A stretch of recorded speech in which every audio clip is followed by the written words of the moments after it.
주님을 바꾸지 않으리. 오늘 성령 강림 주일에 또 우리 장로님 기도하신 것처럼 2년 반 만에 진행하게 되는 오늘 성찬 예식에 함께 참여한 여러분에게 하늘의 은혜와 평강으로 충만하시기를 주의 이름으로 축복합니다. 주님께서 승천하시기 전 제자들에게 분부하신 것이 있습니다. 사도행전 1장 4절에 이렇게 기록합니다. 사도와 함께 모이사 그들에게 분부하여 이르시되 예루살렘을 떠나지 말고 내게서 들은 바 아버지께서 약속하신 것을 기다리라. 약속하신 것이 뭐냐? 그게 곧 성령이었습니다. 주님께서 제자들에게 예루살렘 떠나지 말고 예루살렘 안에서 너희들이 내가 너희들에게 약속한 것을 기다리라 말씀했습니다. 그래서 사도행전 2장 1절로 4절 말씀 보니까 이렇게 기록하고 있습니다. 오순절 날이 이미 이름에 그들이 다 같이 한 곳에 모였더니 그랬습니다. 그들이 다 같이 한 곳에 모였더니, 다시 말씀드리면 성령 강림절에 그들이 성령으로 충만했던 그 사건에 있어서 그들의 행위의 방점은 어디에 찍혀 있냐면 한 곳에 모였다는 것입니다. 저들이 모여서 뭘 했는지는 기록하지 않습니다. 모여서 뭘 했을까요? 기도했을 것입니다. 뜻깊게 찬양하면서 하나님께 예배했을 것입니다. 그러면서 사랑으로 교제했을 것입니다. 그런 상황 속에서 성령께서 그들에게 불같은 바람 같은 소리로 임했다는 거예요. 그래서 2절 말씀 보니까 호련히 하늘로부터 급하고 강한 바람 같은 소리가 있어 그들이 앉은 온 집에 가득하며 마치 불의 혀같이 갈라지는 것들이 그들에게 보여 각 사람 위에 하나씩 임하여 있더니 그들이 다 성령의 충만함을 받고 성령이 말하게 하심을 따라 다른 언어들로 말하기를 시작했다 그랬습니다. 그러니까 사도행전 2장 말씀을 통해서 이 초대교회 성도들이 마가의 다락방에 모여서 뜨겁게 기도하고 찬양하는 가운데 그들 가운데 급하고 강한 바람 같은 그리고 불의 해 같은 성령이 임하게 되었고 성령의 충만함을 받고 그들이 각기 다른 말들로 방언으로 말하게 되었고 그들이 복음을 전하게 되었다 그랬습니다. 오늘 그때의 그 사건, 그때의 그 성령 강림 사건을 기념하면서 우리 교회가 세계 교회가 오늘을 성령 강림 주일로 지키고 있습니다. 특별히 오늘 본문의 말씀 주인공이 누구냐면 초대교회 7집사 중 한 사람이었던 스데반입니다. 오늘 이 본문의 말씀을 통해서 스데반이 어떻게 성령 충만한 사람이었는지 그리고 그의 그 성령 충만함이 무엇을 통해 드러나고 있는지 오늘 말씀을 통해 함께 나누면서 과연 내 삶 속에 나의 신앙생활과 나의 어떤 교회 생활 속에서 나를 통해서 어떻게 성령 충만함이 드러나고 있는지를 함께 돌아보고자 하는 것입니다. 에베소서 5장 18절 말씀 보게 되면 사도 바울은 성도들을 향해서 이렇게 권하고 있습니다. 술 취하지 말라. 이는 방탕한 것이니 오직 성령으로 충만함을 받으라 그랬습니다. 오직 성령으로 충만함을 받으라. 술 취하지 말라. 이 말은 무슨 말이에요? 세상에 취하지 마라. 세상에 취하지 말고 오직 성령의 충만함을 받으라. 성령으로 취하라 이런 얘기예요. 성령으로 취하라. 그러면 성령 충만하다는 게 뭔가? 성령 충만한 사람은 뭔가 권능을 행하고 뭔가 방언을 해야 하고 뭔가 막 이적이 나타나고 뭔가 표적이 나타나고 뭔가 막 우리가 일상 속에서 경험하지 못하는 그 뜨거운 뭔가가 경험되고 보여져야 성령 충만하다고 말할 수 있느냐? 성경은 그렇게 말하지 않는다는 거예요. 성령 충만하다는 것은 이미 우리는 내가 예수 그리스도를 주님으로 고백하고 내가 예수를 주님으로 시인하고 이렇게 함께 예배할 수 있다라고 하는 것은 이미 우리는 성령의 감동을 입은 자들이요 이미 우리는 성령으로 충만한 사람들입니다. 성령이 내주하고 있는 사람들입니다. 더 나아가서 우리가 늘 말씀을 붙잡고 말씀으로 씨름하고 늘 말씀 의지하면서 주님과 동행하며 살아간다면 이미 우리는 어떤 사람들이냐? 우리는 성령으로 충만한 사람들이다. 이렇게 말씀드릴 수가 있습니다. 그런데 그 성령 충만한 모습이 되게 조금 관념적인 것 같습니다. 좀 추상적인 것 같습니다. 오늘 말씀을 보게 되면 무엇을 통해서 적나라하게 성령 충만함이 보여지느냐? 얼굴을 통해 드러난다는 거예요. 얼굴을 통해서. 오늘 그 말씀을 좀 드리려고 하는 겁니다. 오늘 앞부분 좀 보게 되면 스데반이 공회 앞에서 복음을 전하다가 사람들에게 붙잡혀서 지금 신문을 당하고 있습니다. 공회하면 이스라엘의 최고의 권력 기관입니다. 그러니까 70여 명으로 이루어진 공회원들과 지금 공회원들만 있는 것이 아니라 많은 권력자들이 지금 그 자리에 모여 있는 상황입니다. 지금 사도 집사였던 스데반이 표적을 행하였고, 스데반이 복음을 전하게 되었고, 스데반이 전도하다가 그들이 붙잡혀서 지금 공회 앞에서 공개적으로 신문당하고 있는 거예요. 오늘 그 말씀을 여기에서 지금 주고 있는 겁니다. 9절 말씀 보니까 이른바 자유민들, 즉 구레네인, 알렉산드리아인, 길리기아와 아시아에서 온 사람들의 회당에서 어떤 자들이 일어나 스데반과 더불어 논쟁할세 그랬습니다. 많은 사람들과 논쟁하게 되었을 때 그 누구도 스데반을 당해내지 못하는 그 상황 가운데 처하게 됩니다. 10절, 그래서 스데반의 지혜와 성령으로 말함을 그들이 능히 당하지 못하여 그랬습니다. 이게 뭐 100대 1도 아니잖아요. 지금 수백 명의 사람들이, 이스라엘의 최고의 권력자들, 최고의 학문을 했던 사람들이, 최고의 종교 지도자들이 다 모여서 스데반 한 사람을 지금 공개적으로 신문하는 그 자리에서 이 스데반은 혼자를 못 당하고 있는 거예요. 스데반이 무슨 유수한 대학을 나온, 그래서 깊은 학문을 했던 사람이 아닙니다. 이분이 무슨 재력가도 아닙니다. 무슨 권력을 가지고 있는 사람도 아닙니다. 고위 관료층도 아닙니다. 그가 지금 사람들을 동원해서 폭력을 행사하고 있는 것도 아닙니다. 오히려 폭력을 행사하고 있는 사람들은 공회에 있는 사람들입니다. 그럼에도 불구하고 능히 이 한 사람을 당해내지 못하는 이유가 어디 있느냐? 스데반이 지혜와 성령으로 말함을, 이거예요. 지혜와 성령으로 말함을. 이 스데반이 분명한 믿음이 있습니다. 예수님께서 우리 위해 십자가를 지셨고, 예수님께서 부활하셨고, 예수님께서 승천하셨고, 예수님만이 참 진리요 길이라는 확신을 갖고 있기 때문에 이 확신을 가지고 복음을 전하는 그 스데반에 대해서 이 믿음이 지혜로 나타나게 되었고, 성령께서 그로 하여금 말하게 하심을 따라 성령으로 충만하였으니 아무도 이 스데반을 당해낼 자가 없었다는 거예요. 이것이 성령에 충만한 자의 모습이다, 이렇게 말씀드릴 수가 있을 것입니다. 더 나아가서 저는 오늘 본문의 말씀을 읽다가 15절 말씀이 제 가슴에 확 와닿았습니다. 15절 말씀, 우리 15절 말씀 같이 한번 읽겠습니다. 공회 중에 앉은 사람들이 다 스데반을 주목하여 보니 그 얼굴이 천사의 얼굴과 같더라 그랬습니다. 스데반의 얼굴이 천사의 얼굴과 같더라. 지금 스데반은 자기 편이 많이 있는 것도 아니에요. 자기가 말하는 것을 사람들이 수긍해주고 고개를 끄덕거려주고 들어주고 아멘 해주는 것도 아니에요. 다 저를 향해서 적대시하고 있습니다. 그런 상황 속에서 스데반의 얼굴이 천사와 같았다 그랬습니다. 뒤에 보시면 또 7장으로 넘어가면 그가 돌에 맞아 순교당하고 있습니다. 돌에 맞아 순교하는 장면 속에서 스데반이 하고 있는 모습은 뭐예요? 자기를 향해 돌을 던지는 그 사람들을 바라보면서 기도합니다. 아버지여 저들을 용서하여 주옵소서. 아버지여 저들을 용서하여 주옵소서. 여러분을 향해서 돌을 던지는 사람이 있다면, 여러분을 향해서 욕설을 하고, 여러분을 향해서 막 욕을 하고 다니고, 여러분을 향해서 막 못된 짓을 하고, 여러분을 막 억울하게 하고, 여러분을 힘들게 하는 그 사람들이 있을 때 우리 얼굴이 천사의 얼굴이 되어서 아버지여 저들을 용서하여 주옵소서, 이렇게 기도할 수 있을까요? 그러고 있다면 세상의 사람들이 우리를 향해 뭐라고 할까요? 저 바보야 바보, 좀 정신이 좀 이상해진 거 아니야? 사람들은 그렇게 말할 거예요.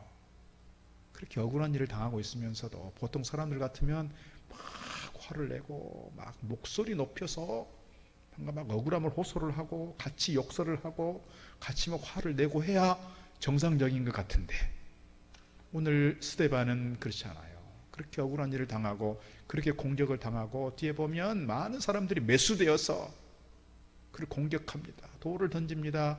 죽어갑니다. 그런 상황 속에서 그의 얼굴이 잠자는 것 같았다.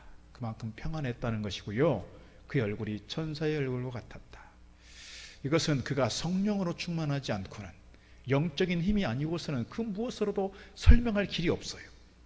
설명할 길이 없어요. 오늘 우리가 어찌 보면 사람들이 볼 때 바보 같을지라도, 사람들이 볼 때 좀 정신이 이상해진 거 아닌가 싶을 것 같아도, 오늘 우리 얼굴이 천사의 얼굴이면 좋겠고, 그 얼굴 표정은 무엇이 반영된 거예요? 내 마음이 반영된 거잖아요. 내 마음이 힘들고, 내 마음이 고통스럽고, 내 마음이 짜증이 나고, 내 마음이 화가 나면 나도 모르게 얼굴이 그렇게 돼요. 그런데 오늘 스데반은 그렇게 공격을 당하고 그렇게 모진 상황 속에서도 모든 걸 다 잠재하고 자기 마음을 평정하고 평안하게 자기 얼굴이 천사의 얼굴이 되었다 그랬습니다. 오늘 우리의 얼굴이 정말 우리가 성령 충만한 사람들이라면 우리 얼굴이 늘 인상 쓰고 있고 늘 불편한 얼굴 하고 있고 늘 짜증내고 있는 얼굴들이 아니라 오늘 스데반의 얼굴을 따라서 천사의 얼굴들로 변하는 저와 여러분 다 되기를 주의 이름으로 축복합니다. 오늘 본문의 배경 속에서 스데반의 얼굴은 특별히 누구하고 대조가 되어서 더 천사의 얼굴로 부각되느냐? 오늘 천사의 얼굴이라고 말하는 것은요, 오늘 사도행전을 누가가 기록했으니까 누가가 바라볼 때 천사의 얼굴 같았다라고 말하는 것이 아니라 15절 보면은요, 공회에 앉은 모든 사람들이 다 스데반을 주목하여 보았을 때 그랬다는 거예요. 근데 반대되는 사람들이 있습니다. 어떤 사람들이냐면 이중인격자의 얼굴들이 있었습니다. 또 살인자의 얼굴들도 있었습니다. 예수님께서 이중인격자와 같은, 다시 말씀드리면 겉으로는 하나님을 잘 섬기는 것 같고 하나님을 잘 예배하는 것 같고 열심히 기도하는 것 같고 금식하는 것 같고 율법을 잘 지키는 것 같았던 그 바리새인과 유대인들, 그 서기관들을 향해서 실제로는 음흉한 생각을 가지고 있고 실제로는 거짓을 행하고 있고 실제로는 악을 행하고 있는 그 바리새인들을 향해서 주님께서 요한복음 8장 44절에 이렇게 질책하고 있습니다. 너희는 너희 아비 마귀에게서 났으니 너희 아비의 욕심대로 너희도 행하고자 하느니라. 그는 처음부터 살인한 자요 진리가 그 속에 없으므로 진리에 서지 못하고 거짓을 말할 때마다 제 것으로 말하나니 이는 그가 거짓말쟁이요 거짓의 아비가 되었습니다. 거짓의 아비가 되었다. 네 속에 사단이 들어가 있고 네 속에 마귀가 들어있으니 마귀의 얼굴을 하고 있구나, 그런 얘기입니다. 더 나아가서 오늘 본문에 보면 포악한 자들, 살인자들의 얼굴들이 또 있습니다. 11절 말씀이 이렇게 기록합니다.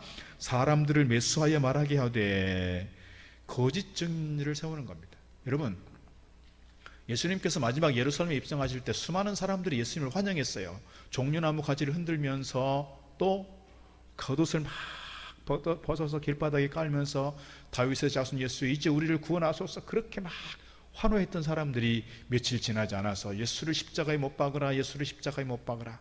뭐 때문에 그랬습니까? 돈 몇 푼의 매수가 되어서, 돈 몇 푼의 매수가 되어서. 오늘 본문에 보면 어찌 그리 똑같은지요. 어찌 그리 똑같아요. 돈의 매수가 되어서 정신을 차리지 못하고 스데반에 대해서 예수님을 그렇게 죽어라 그렇게 악담을 뽑았던 사람들처럼 오늘 스데반을 향해서 그렇게 말하고 있는 거예요. 12절, 백성과 장로와 서기관들을 충동시켜 와서 잡아가지고 공회에 이르러 거짓 증인들을 세우니 이르되 이 사람이 이 거룩한 곳과 율법을 거슬려 말하기를 마지 아니하는도다. 그의 말이 이 나사렛 예수가 이곳을 헐고 또 모세가 우리에게 전하여준 규례를 고치겠다 함을 우리가 들었노라 하거늘. 거짓말을 하게 합니다. 특히 실정에 가게 되면 스데반이 이제 정말 돌에 맞아 순교하는 장면을 보게 되는데 얼마나 험악한 자들이 있는지를 보게 됩니다. 7장 54절, 그를 향하여 이를 갈고, 57절, 큰 소리를 지르며 귀를 막고 달려들어, 귀를 막고 큰 소리를 지르며, 무슨 말인지 하나도 듣지 않아요. 남들 얘기를 듣지 않아요. 자기 말만 하고 소리만 지르고 고함을 칩니다. 달려듭니다. 58절, 성 밖으로 내치며 돌로 치고, 8장 1절, 스데반의 죽음을 마땅히 여기는 그런 포악한 얼굴들을 하고 있었습니다. 이런 험악한 이런 상황 속에서 오늘 스데반의 얼굴은 천사의 얼굴 같았다, 이렇게 이야기하고 있는 겁니다. 어찌 보면 오늘 본문에 나오고 있는 이 사람들이 동생 아벨을 죽이고 하나님 앞에서 시치미를 뚝 떼고 있는 그 가인의 얼굴을 하고 있는 것과 같습니다. 창세기 4장 6절, 여호와께서 가인에게 이르시되 네가 분하여 하면 어찌 됨이며 안색이 변하면 어찌 됨이냐. 네가 선을 행하면 어찌 낯을 들지 못하겠느냐? 선을 행하지 아니하면 죄가 문에 엎드려 있느니라. 죄가 너를 원하나 너는 죄를 다스릴지니라. 그랬습니다. 그러니까 악을 품고 죄를 품고 시기를 품고 질투를 품고 결국 사람을 죽였던 그 가인의 얼굴은 하나님께 감출 수 없는, 그래서 안색이 달라지고 안색이 변하고 하는 모습을 보게 됩니다. 오늘 그런 부분에 비해서 그들 앞에 그들에 의해서 죽음 앞에 직면한 스데반의 얼굴은 천사의 얼굴 같았다. 천사의 얼굴 같았던 그 비결이 오늘 본문에서 계속해서 충만으로 연결됩니다. 이렇게 기록합니다. 6장 5절, 믿음과 성령에 충만한 사람 스데반입니다. 6장 8절에는 스데반이 은혜와 권능이 충만하여 그랬습니다. 오늘 본문에 보았던 10절, 스데반이 지혜와 성령으로 말하기를 그랬습니다. 지혜와 성령으로. 또 7장 55절, 스데반이 성령 충만하여 하늘을 우러러 주목하여 하나님의 영광과 및 예수께서 하나님 우편에 서신 것을 보고 말하되 보라 하늘이 열리고 인자가 하나님 우편에 서신 것을 보노라 한데 그랬습니다. 성령으로 충만하였기 때문에 그 험악한 상황 속에서도 얼굴이 일그러지거나 짜증을 내거나 화를 내거나 분노를 폭발하는 것이 아니라 얼굴이 평안해졌고 천사의 얼굴이 되었다는 거예요. 이게 성령 충만한 자의 얼굴인 줄로 믿습니다. 여러분 성령으로 충만하십니까? 성령으로 충만한 자의 얼굴은 천사의 얼굴이라 그랬습니다. 한편에서 보면 예수님도 화냈잖아요. 예수님도 막 채찍질 했잖아요. 근데 어떻게 항상 이렇게 천사의 얼굴이 될 수 있습니까? 사도 바울이 항상 기뻐하라고 했지만 어찌 우리가 인간이 돼서 어떻게 항상 기뻐할 수 있겠습니까? 그러나 오늘 우리가 그럼에도 불구하고 오늘 우리의 마음은 세상의 그 무엇에 격동하고 휩쓸려가고 흔들리는 것이 아니라 내 마음은, 내 심령 중심은 늘 평안하고 그 평안함이 얼굴로, 천사의 얼굴로 드러나야 할 줄로 믿습니다. 이것이 성령 충만한 자의 모습입니다. 여러분 싸울 때 한번 보세요. 그 얼굴이 어떤 모습일까요? 천사일까요? 악마일까요? 여러분 싸움 좋아하는 사람들 천사의 얼굴이라 말하기 어렵습니다. 싸움 좋아하는 사람들 늘 화내기 좋아하고 불평불만하고 계속해서 험담하고 욕하는 사람들, 나는 성령 충만한 사람이야 라고 말하면서도 늘 그런 모습을 하고 있는 사람이라면, 성령 충만하다고 말하고 그래서 권능을 행하고 뭔가 이적이 나타나고 뭔가 은사가 있고 방언을 말하고 그런 사람일지라도 계속해서 얼굴이 그런 모습이라면 성령 충만하다고 하는 것을 좀 의심해 봐야 합니다. 성령 충만하다고 감히 말할 수 없습니다. 성령 충만한 모습은 오늘 본문의 스데반처럼 천사의 얼굴이라 이렇게 감히 말씀드릴 수가 있을 것입니다. 오늘 성령 강림 주일에 내가 성령으로 충만한 사람이라면 내가 어떤 모습으로 보여져야 하고 내 얼굴이 어떤 표정이어야 하는지, 이것은 사실 여러분 성형으로 되겠습니까? 마음 수련으로 가능할까요? 가능하지 않다고 생각합니다. 오직 성령으로 충만한 자만이 할 수 있는, 성령 충만한 자만이 보여줄 수 있는 얼굴 표정이라 저는 그렇게 믿습니다. 우리 그림 하나 보도록 하겠습니다. 예수님께서 제자들과 함께 마지막 만찬을 나누시는 장면입니다. 레오나르도 다빈치의 최후의 만찬인데요, 다빈치의 어떤 인생 후기에 그렸던 걸작 중에 하나입니다. 가운데 예수님이 계십니다. 예수님 머리 뒤로 창이 3개가 있습니다. 삼위일체를 상징한다고 합니다. 그 다음에 제자들이 셋 이렇게 모여 있습니다. 삼위일체를 계속 강조하는 것이고요. 몇 그룹입니까? 4그룹입니다. 사복음서를 상징한다고 말합니다. 그 12명의 제자들은 12지파를 총 상징한다 이렇게 보는 것이고요. 이 다빈치가 1495년부터 98년까지 그린 그림이에요. 몇 년에 걸쳐서 그린 그림이에요. 내려오는 전승이 있습니다. 자기 주변에 있는 사람 중에 가장 예수님을 닮았다고 생각하고 가장 인자하고 가장 성령 충만하다고 생각하는 사람의 그 얼굴을 따서 예수님의 얼굴을 그렸습니다. 그리고 12명의 제자들을 그렸어요. 12명 맨 왼쪽부터 바돌로메부터 해서 이렇게 쭉 12명의 제자 이름이 다 있어요.